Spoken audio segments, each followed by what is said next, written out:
right. Good afternoon, everyone. We're going to talk about tech sectors now. I joke with Hal and the Vietcetera team that this section's it's going to be really tough because it's going to happen right after lunch. And as everyone knows, normally this is the time that Vietnamese take a nap. So we're going to try to keep the conversation as engaging as possible. So please don't fall asleep on us. First, we're going to kick off with a quick round of introductions. I'll go first. So as Hal introduced, my name is Thanh. I'm a Vietnamese Canadian. Currently based in Singapore, but have lived in the US and Canada for 15 years of my earlier adult life. I'm currently on the monetization strategy and ops team at TikTok, covering the APAC and MEA regions for TikTok. It's a handful of weird acronyms, but we basically are, attempting to make as much money as possible from all of you. So that's a little bit about me, and would love to introduce you to our esteemed panels of speaker now. And I would like to ask each of the speaker to give us your name, your company, your current role within your company, and just to make things a little bit more fun, to share one personal resolution for 2024 for us, because New Year is coming, right? So let's kick off with Ang then. Hey guys, can you hear me? Is this on? Okay. All right. Hi everyone, I'm Ms. Ang. Just a bit about myself. So I was born and raised in the U.S. Moved to Vietnam about 3 years ago, so even though I moved here 3 years ago, I kind of visited a lot growing up. My parents are from Cong, so Minh Tây, it's been quite a journey. But that's personal. On the tech side, what I do.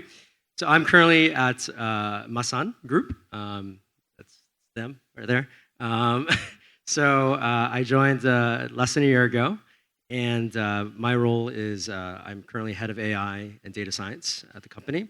So helping to do a few things, but mostly digitize and bring a big part of the company, which is the supply chain, into a more modern tech stack using machine learning, data science, or AI, as everything is called nowadays. One resolution for myself. I don't believe in, year-long resolutions, but I had one resolution for this month, which was I wanted to make sure that I exercised every day for the entire month. And I'm happy to say I've done that for the first 20 days. And so I have a few more days left. But anyways, that was my month resolution. I heard there's a 7 a.m. run tomorrow. I heard too, yeah.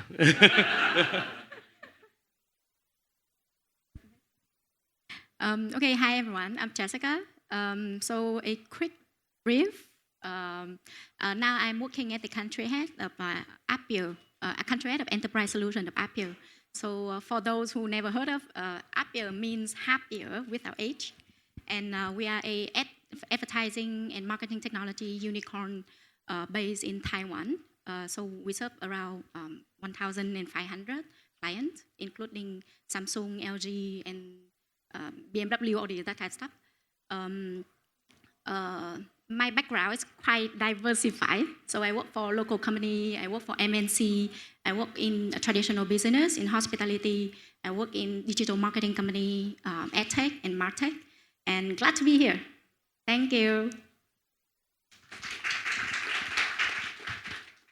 Hi everyone, my name is Cong, born and raised in Hanoi, but I studied in the US, engineering by trade, but I kind of found out that I wasn't very good at coding, so I went to an MBA, still doesn't know what I want to do with my career, so I started to do consulting because that's usually what you do when you don't know what you're doing. So worked for strategy consulting for a couple of years, and then I joined MoMo 7 years ago. Currently, I'm leading the product and growth teams. Yeah, and 7 years is. I usually say to my teams that it feels like my whole youth, and then I don't know, being in startup for that long is a good thing or bad thing. but at least we're still here. Yeah. All right, thank you, everyone. So today's topic is going to be about the tech sectors in Vietnam, and for those who might not be as familiar with the tech sectors in Vietnam, I'm just going to go through a few interesting facts about these beautiful countries.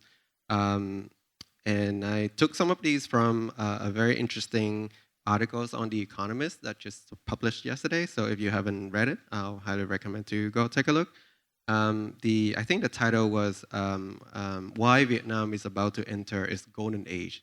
And to begin, I think everyone here knows, but in 2023, there was exactly one country in the world where both President Joe Biden and the Premier Xi Jinping of China visited. Country is it? Well, Vietnam, it is. And there's obviously a lot of reasons behind that. Our annual income per head has grown sixfold from very low, meager numbers in the 80s to about $3,700 as of today.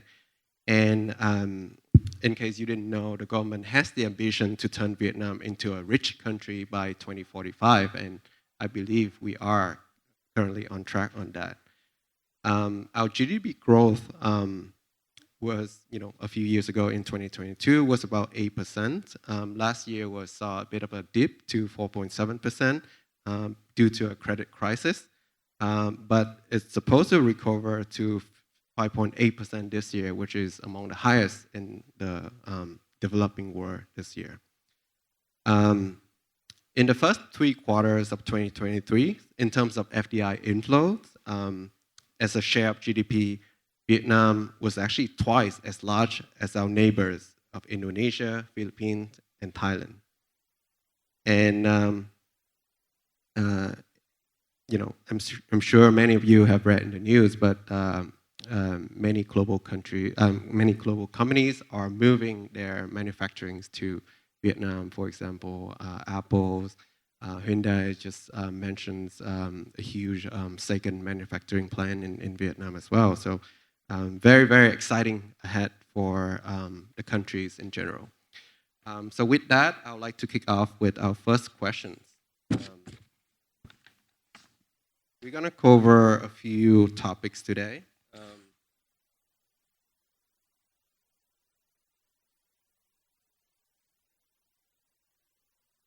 Sorry, lots of notes. So I think for a young overseas Vietnamese looking in Vietnam right now, there are 2 main type of employers, I want to say, that they would consider moving back for and working in. And luckily, our speakers have come from both type of categories of companies. One is, these local MNC like the Masan of the world, and then there's our, the international tech companies as well.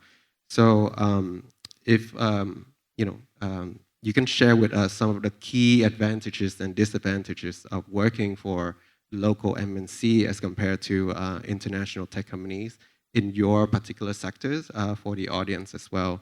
Maybe we'll start with Jessica, since you have experience working for both the local startup scenes and currently an international tech company as well.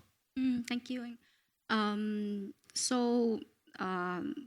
my perspective, I believe that apart from something that you heard a lot, like the benefit, the compensation, and that kind of stuff, that I'm going to be share some interesting fact later.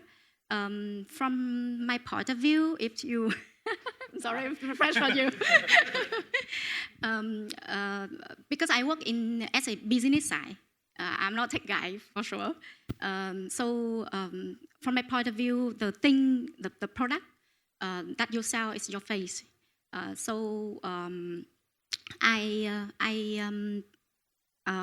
think that the capability to connect with other systems of a product and the core technology gonna be one of the key factors that I'm gonna look at when you work for a tech company. since then, the advantage of the MNC, global MNC, is that they have the core engine. Of course, they have like a few hundreds of data scientist guy, the expert language expert, and that kind of stuff, which can bring you the advantage and some very cutting edge feature, right? Gen AI and everything that you heard recently. But the disadvantage of global company is also the advantage of local one. Is about the I'm going to say localization. So let's say, for example, when we work with Vietnamese client, we do need Zalo as a major channel for almost everybody over here, right? But I have to fight, over a year, 1.5 years, just for that small integration, because Zalo is the maybe the most dominant OTT in Vietnam, but means nothing for a global company, which takes time. So back to the point, when you want to come back to Vietnam, when you want to find global or local MNC, it depends on your objective, what you want, the title, what kind of product that you believe it will have the high market share, something like that. So you can make your choice. I think that's a key thing. Yeah. Cool. Thanks, Jessica. Maybe we'll go to Cong then. Cong, you have experience advising some of the big corporations in Vietnam, and then you help grow MoMo from a fledgling fintech startup to a household name as of today. Can you share with us some of your personal views on the key advantages and disadvantages for people coming back to and work for either an MNC or an international tech company? Yeah, sure. So before joining MoMo, I mainly work for international companies. So MoMo was actually my first Vietnamese companies, and I was initially also very worried about cultural fit, as well as the working environment. And I can share with you that that is true. Like most of your worries will be true. But I also think that there's some certain advantages to go with it. The first thing is that usually when you join a local company, your role, your ownership, your impact is different than when you used to be in a big, large international company. When I was at Google and then in BCG, I think my work was very structural, and I learned a lot. And I think that learning is very invaluable.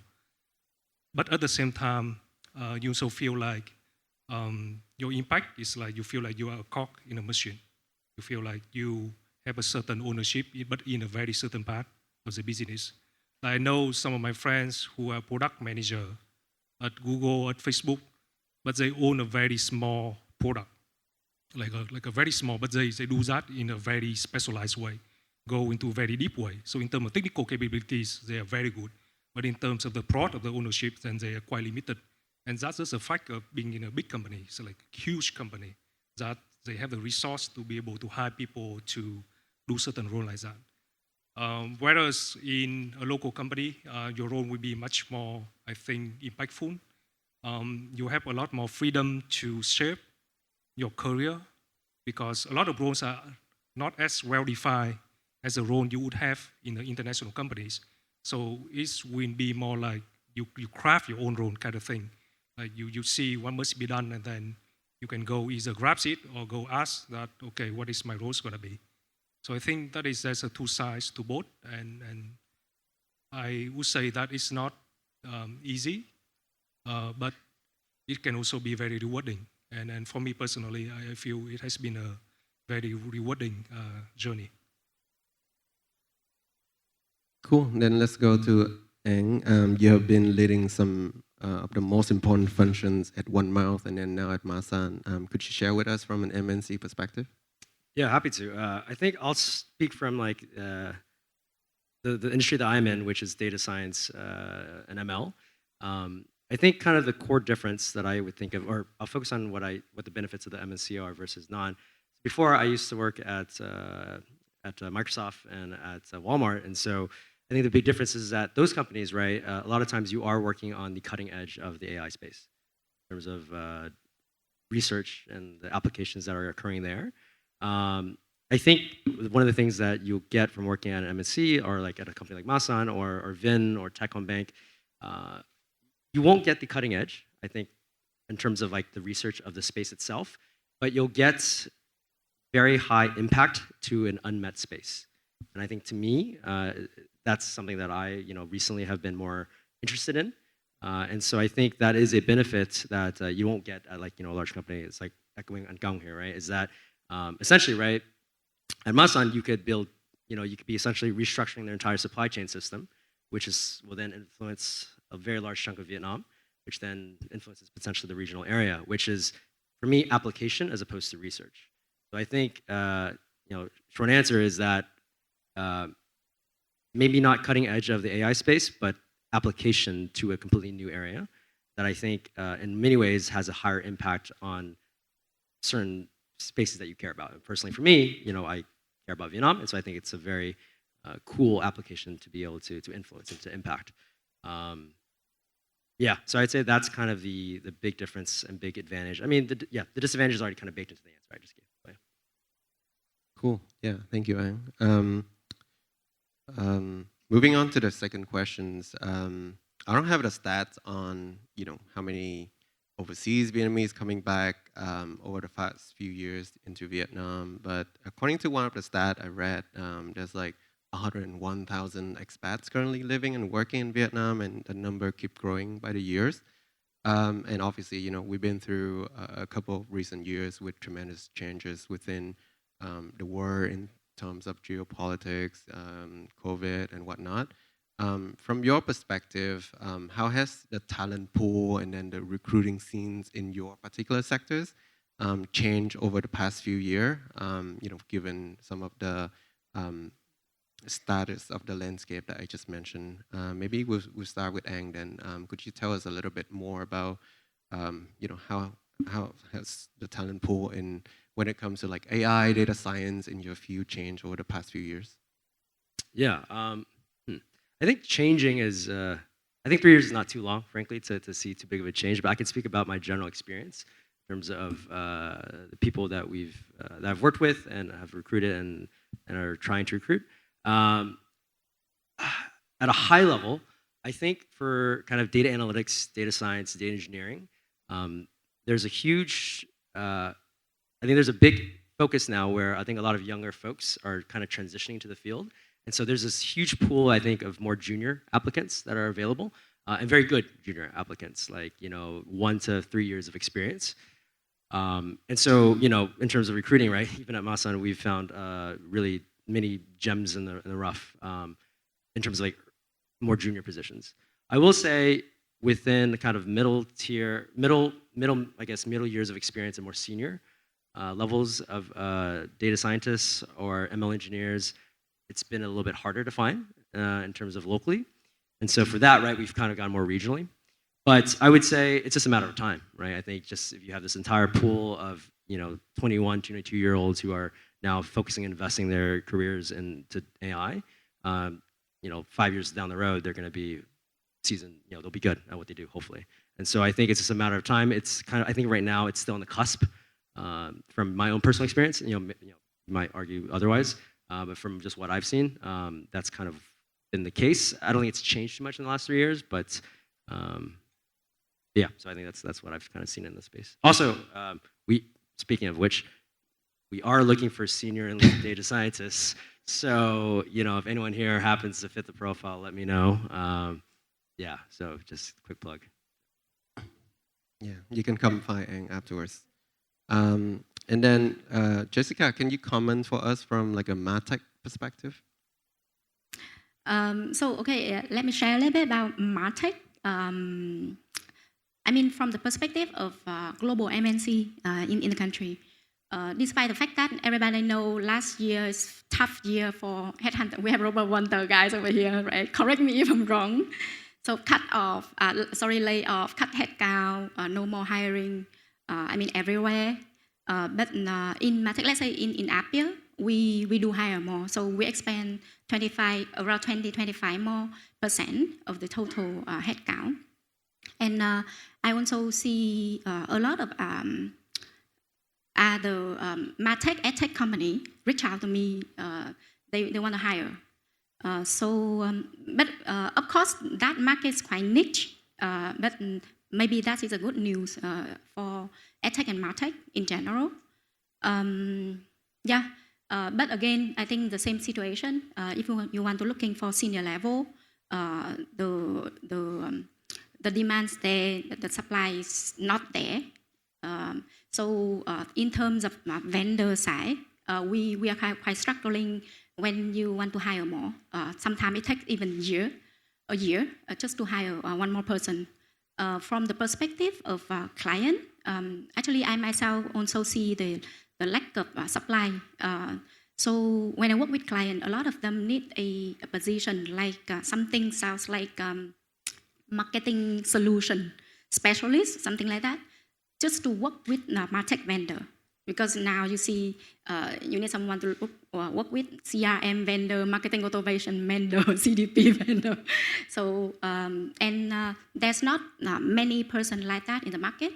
And most of the time, they need to bring in marketing performance or some marketing, some digital marketing, and that kind of person in the team bring up and then try to train, fail a little bit, and build a team. Yeah. So again, if anyone want to join MarTech, we are not hiring. Sorry, but I think that's a good industry that you can explore. Thank you, Jessica. And then, Cong, can you comment for us from the fintech perspective? Do you echo some of the sentiments that Jessica and Ang just mentioned? Actually, I think fintech for the couple past year has been aggressively hiring. Like we are still hiring even though we are a startup. So if anyone is interested, let me know. We have senior positioning open in business, product, grow. So let me know. But at the same time, a lot of banks are also investing very heavily into financial, digital finance. And that opened a lot of new positions. Like certain banks, like have the dev team is even like twice the size of MoMo, which is like very impressive in itself. So I think in general, like fintech is one of the mega trend in the future, and it still has a lot of strong momentum behind it, and a lot of investment and transitioning from traditional finance into more like modern digital finance as well. And the second point is that I think overseas Vietnamese, like or people who study overseas, like we do have some like a little bit luckier than the people who study locally, in terms that we are usually study more multidisciplinary. Like we study more broadly compared to local workforce. So being more broad like help us to aggregate different information in different areas, and that can create a lot of value, especially in senior leadership role. So that's why I think that's where we can play into that kind of strength compared to more specialized role, more technical role. Can I note on that real quick? Yeah, of course. Too? Yeah, I totally agree with that, because I think one thing I've seen too, maybe this is the shift, is that I think now there's a lot more overseas Vietnamese in general versus like maybe 10, 15 years ago. Early 2000, like around 15, I also was considering particular roles in Vietnam. And I feel like the amount of roles there is just very different from now. And even in terms of recruiting, my team right now, a lot of the members are folks who have spent time studying abroad. And I think it gives a certain global perspective that I think is very important when you want to build a good team, a superstar team. So I think that, like Cong was saying about, having overseas experience, so I think this group here has a lot of advantages in many ways in terms of having a global perspective. And I think, certainly, I think it's very, very, very valuable. I might be biased, but that's my perspective on that. So I would echo perspective. Cool, very interesting. Thanks everyone. make things a little bit more fun, in the next part of the conversation, we're gonna ask for help from the Vietcetera team. We're gonna use a platform called Menti. We have a series of 3 questions that the audience, we'll ask all the audience to react to, and then our panelists here will react to it, just to spice things up a little bit. So please, use your smartphone to scan the QR code here, and then input the code as you see on the screen, and then answer the questions that showed up on your screen.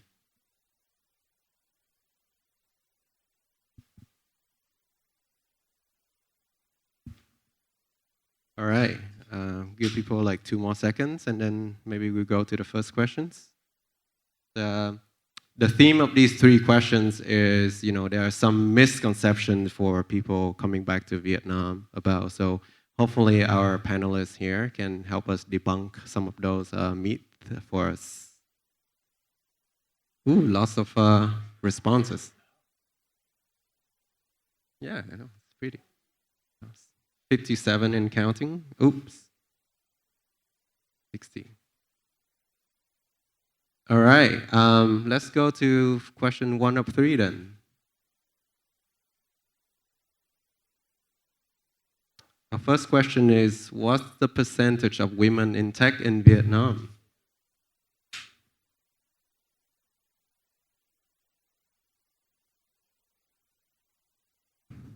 Ten seconds, lots of pressure. All right, everyone has voted. Wow, everyone's good.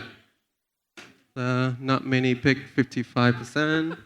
The second closest is 15%. All right, 37%. As the only woman on the panels, Jessica, can you help us kick off with, sorry, my timer, with reacting to this question, please? I think this is an easy question for you. Actually, we all know that the percentage of women leadership in Vietnam is quite high in comparison with our region. And especially, not especially, I mean, in technology in general, especially if you are working for in business science. So let's say, for example, in Appier, we are dominant by female business development. And to explain for that, I think the reason is that most of our clients are male. And that's the reason. If you are considered to working in tech, I think being a female is an advantage. I mean, for business side again. And the thing that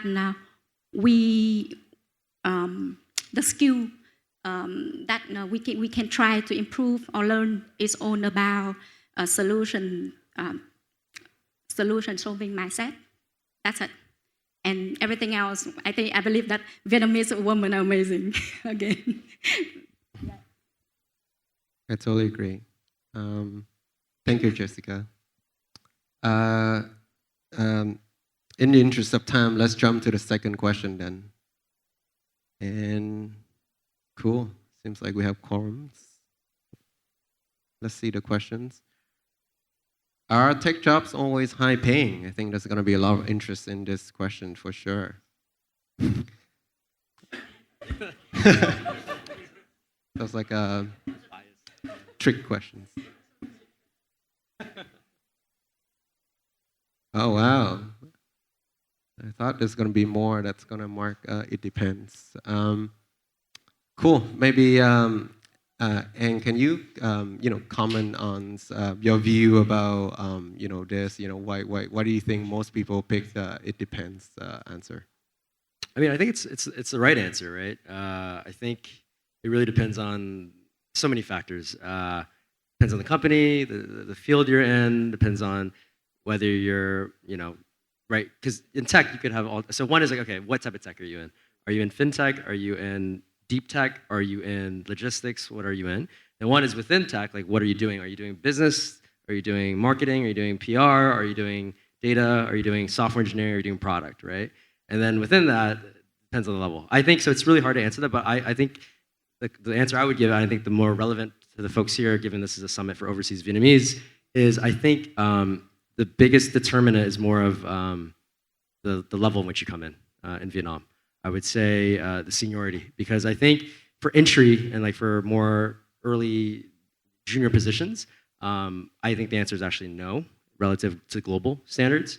But I think once you get to middle manager to director to VPs and like executive levels, then it's I think it can be very good. And I think this has also changed in Vietnam the last I would say 5 to 10 years. Another, just a personal anecdote for me, right, is like my older brother, like in the early 2000s, considered moving to Vietnam, and he was a banker, and he just couldn't find any jobs that were even close anywhere to what he would have gotten paid in the Bay Area. And so, but now I think you can find a lot more examples where you would get paid just the same, if not higher, than in the US. And so it really depends, but I think the common thing here for folks here is that I think more management positions is the one where it would pay better. More senior positions, not management, senior. You can be a senior IC as well, would be my reaction to that answer. That question, sorry. Yeah, makes sense. Thank you, Anh. And I would definitely echo some of that as well. I'm working for a Chinese tech company, and we see that the AI talent marketplace in China, especially, is super competitive as well. And like Anh mentioned too, for some of the more niche AI skill set, like you can get paid even higher than Silicon Valley in China. Yeah, okay. So in interest of time, we're going to jump to the last question here. Is tech sales suitable for extroverts only? Since there's a misconception that Vietnamese tend to be introverts. So I'm glad that most people mark no on that. Maybe in terms of this, I'll ask Jessica and Cong if you can comment on this question, please. So based on the vote, I think it's quite obvious, right? The fact is that a lot of successful tech sales are introvert. If you ask me how to explain that, I think one of the key character of a solution sale is about active listening. So that is the advantage if you are an introvert. Of course, it doesn't mean that you are extrovert, you cannot make it. It's just, the natural of the person. Yeah, maybe that's it. Yeah, thank you, Jessica. And Cong, not only specific to tech sales role, but maybe can you comment on, other kind of like tech jobs as well? Do you think it's, only suitable for extrovert, or being an introvert also have some advantages as well? Well, I think, first of all, it's just a spectrum, like introvert, extrovert. Like you can be extrovert in certain situations and be introvert in the other situations. But if we talk in terms of business development in general, then I would say being persistent and being strategic is very important. And at MoMo, like I have done some business development early with my CEO, like for some certain key partnership, and with the government also, and with some global partners. And some of the partnerships last for years. Like we would spend 4 or 5 years just talking to them on monthly basis, come visiting them before we are able to unlock that partnership. And this is a running job. I'm not sure if it's going to resonate with you guys, but I'm just going to share it. So when I was in strategy consulting, right, I'm used to selling like strategy project and so on. So, but at least in strategy consulting, people respect you as like a key expert. So I would always like go to the boardroom, talk to the CEO, talk to the management team, the chairman, and so on. But when I joined MoMo, I start going with my CEO to some of the initial partnership. And after a while, I told my CEO that maybe I can have a pad on my knee so I can bend over like easier, because it hurts my knee so much. That's how I feel. And one thing I learned being there, just being very persistent, like never give up, like just keep working at it until that partnership unlocked. So I think it doesn't really matter whether you are introvert or extrovert. Like the key to unlock like partnership, to just get things done is just being very, very like just keep going at it. That's such a great response. Thank you very much, Jessica and Cong. I think that's all the time that we have for everyone today. I hope you enjoyed the conversation. Please give a round of applause to all of our panelists here. Thank you for your time.